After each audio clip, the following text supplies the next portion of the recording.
Tapi anehnya si Charlie ini malah menjadi cowok brengsek, yaitu dia bilang kalau dia pengen bantuin Sarah untuk membayar kosannya dengan gampang gitu. Halo guys, apa kabar? Semoga kalian sehat dan bahagia selalu. Kali ini aku mau membawakan sebuah kisah tentang aplikasi OnlyFans.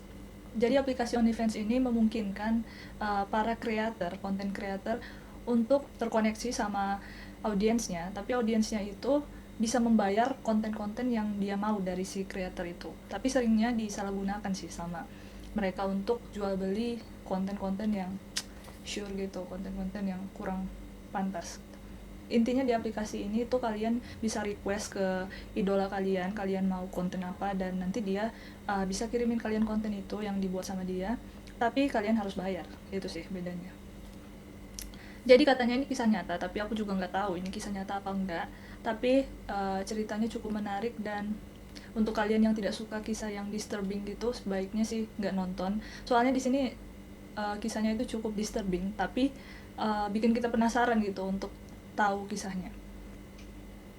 Dan menurut aku pribadi kalau ini kisah nyata, ini parah sih guys. Tapi kita ambil hal positifnya aja, yaitu supaya kita lebih berhati-hati dalam penggunaan teknologi, dalam penggunaan aplikasi-aplikasi kayak OnlyFans ini.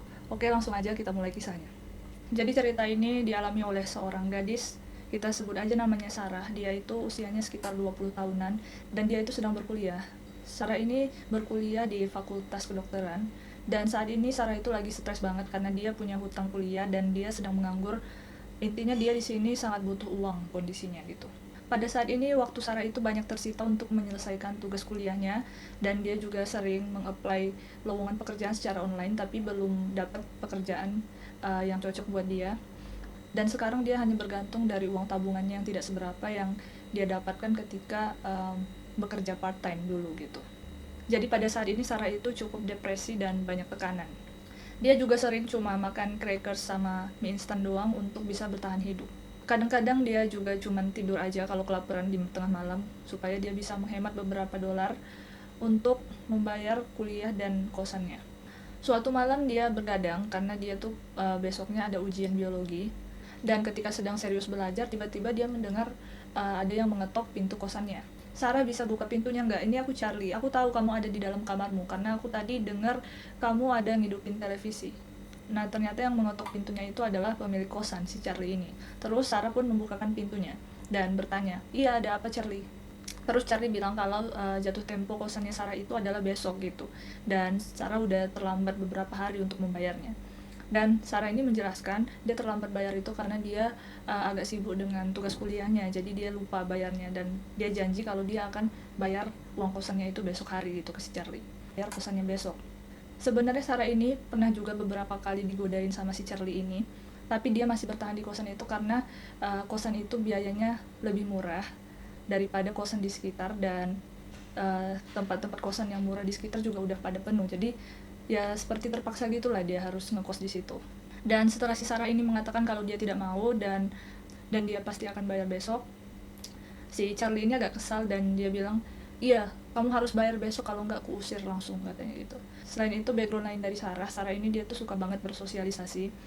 Walaupun dia sibuk kuliah, dia sering posting di Instagramnya, dan karena dia cukup aktif di Instagramnya, dia punya cukup banyak followers, tapi sayangnya dia tidak menghasilkan uang sih dari akun Instagramnya. Dia cuma hobi aja gitu. Tapi tidak sedikit juga banyak audiensnya dia, banyak followersnya dia yang menanyakan apakah si Sarah ini punya aplikasi OnlyFans gitu. Jadi mereka pengen juga membayar konten-konten yang eksklusif dari si Sarah ini. Nah, karena posisi Sarah ini sedang terdesak, karena dia butuh uang untuk kehidupannya, dia mulailah terpikir untuk apa saya bikin aplikasi OnlyFans saja gitu. Sebenarnya dia nggak pengen awalnya bikin aplikasi seperti itu karena kan di aplikasi itu banyak yang memanfaatkan untuk minta konten-konten yang sure gitu. Nah, jadi Sarah nggak mau sebenarnya, tapi karena dia terdesak akhirnya dia mau juga. Akhirnya dia buatlah akun OnlyFans-nya dia. Setelah dia buat akun OnlyFans-nya ini, dia bikin instastory. Dia bikin instastory kalau sekarang dia sudah punya akun OnlyFans, dan untuk para audiensnya yang mau mendapatkan konten eksklusif dari dia, dia bisa di reach di akun OnlyFans-nya gitu. Tentunya instastory-nya ini sudah di sudah di hide ya dari circle dia, dari orang-orang terdekatnya.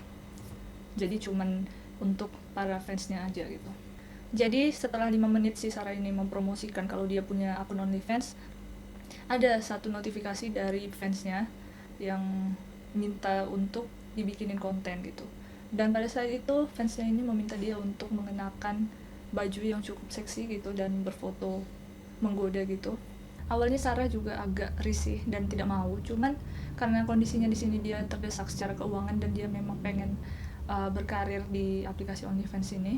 Akhirnya dia mencoba membiasakan diri dan mengambil fotonya saat menggunakan lingerie dan mengirimkan foto itu ke user tadi dengan harga $50. Lalu tidak berapa lama user itu membayar konten itu. Nah, karena si Sarah ini cukup sibuk dengan kuliahnya, jadi setelah melakukan foto itu dia kembali belajar sekitar 2 jam gitu. Nah, setelah belajar si Sarah ini kembali mengecek aplikasi OnlyFans-nya dan dia terkejut karena dia mendapatkan banyak sekali pesan dari user yang tadi. Awalnya si Sarah ini pengen memblok pria tadi karena dianggap cukup aneh, tapi karena dia melihat di pesan itu ada penawaran $100 untuk Sarah kalau dia menangis di depan kamera, akhirnya dia pikir mungkin emang kalau berkarir di aplikasi ini harus kayak gitu dan dia juga lagi butuh banget duit. Akhirnya dia pun melakukan konten menangis itu. Dia memenuhi request si user aneh tadi untuk menangis depan kamera. Sarah pun lalu mulai merekam dirinya. Dia memaksakan dirinya untuk menangis dengan mengingat kematian neneknya, perceraian orang tuanya, dan bagaimana ayahnya meninggalkan dia dan ibunya gitu. Akhirnya dia pun membuat video dia menangis itu dan mengirimkannya ke pria aneh tadi. Jadi setelah 5 detik mengakses video yang Sarah menangis tadi, yang dia sudah bayar $100 tadi, dia minta konten aneh lagi nih dari Sarah. Dia minta konten si Sarah memasukkan jari telunjuk ke tenggorokannya dan muntah sebanyak-banyaknya gitu di dalam ember gitu. Dan pria aneh itu bilang kalau dia akan bayar $100 untuk konten Sarah muntah tadi. Sarah sebenarnya sudah merasa sangat tidak nyaman. Dia sebenarnya sudah pengen menghindari request dari pria ini, cuman dia posisinya yang tadi dia butuh uang dan dia pengen mendapatkan uang bagaimanapun cara yang dia bisa gitu.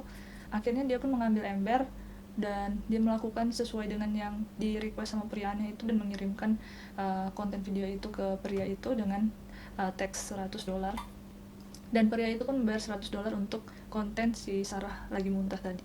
Lagi-lagi setelah mengakses konten dari Sarah, pria itu ketagihan untuk meminta konten lebih lainnya. Kali ini dia menawarkan $200 kepada Sarah jika Sarah mau memotong rambutnya, tapi dengan menggunakan pisau. Permintaan pria ini emang aneh, cuman Sarah berpikir kalau dia bisa mendapatkan $200 dengan mudah, dan sama ini dia juga pengen potong rambut, jadi akhirnya dia mengambil pisau dan memotong rambutnya dengan pisau, dan itu cukup sakit karena kulit kepalanya tertarik gitu. Dan setelah dia berhasil memotong rambutnya dengan pisau tadi, dia mengirimkan video itu ke pria tadi dan dia dibayar $200. Setelah si Sarah mengirimkan kontennya memotong rambut tadi yang seharga $200, si user tadi meminta lagi video lainnya, yaitu dia meminta Sarah untuk memotong jarinya dan dia akan mengirimkan $200 lagi gitu. Karena permintaan itu sangat aneh dan sangat sadis menurut Sarah, akhirnya si Sarah ini pun sudah melewati batas kesabaran dan toleransinya. Akhirnya Sarah pun memaki-maki pria tadi dan tidak mau menuruti permintaannya lagi, dan dia memblok akun si pria tadi di aplikasi OnlyFans itu.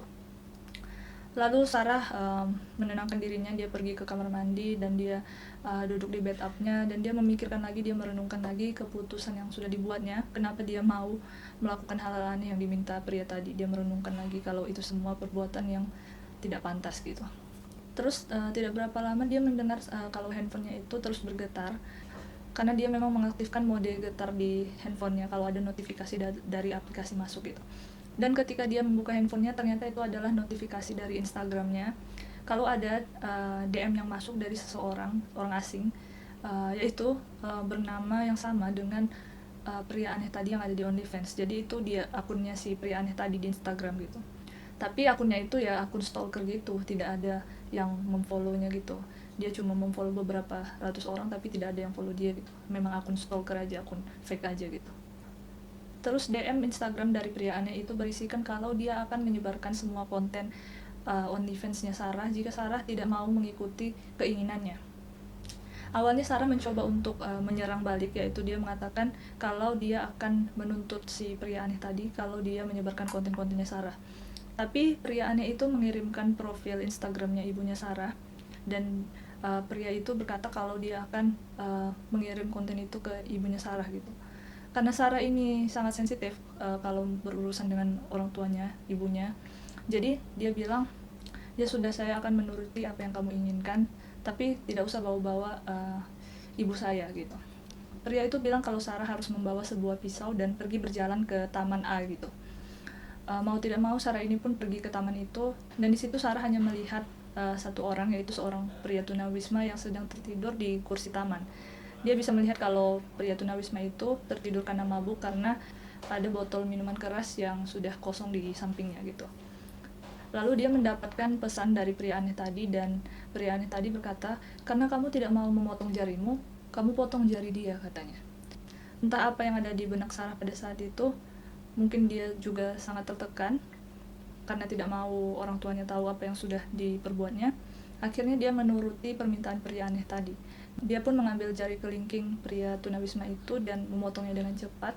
Lalu dia langsung berlari ke arah jalan raya. Di situ dia bisa mendengar teriakan pria tunawisma itu yang sangat keras gitu. Nah, setelah itu dia langsung buru-buru lari menuju kosannya lagi.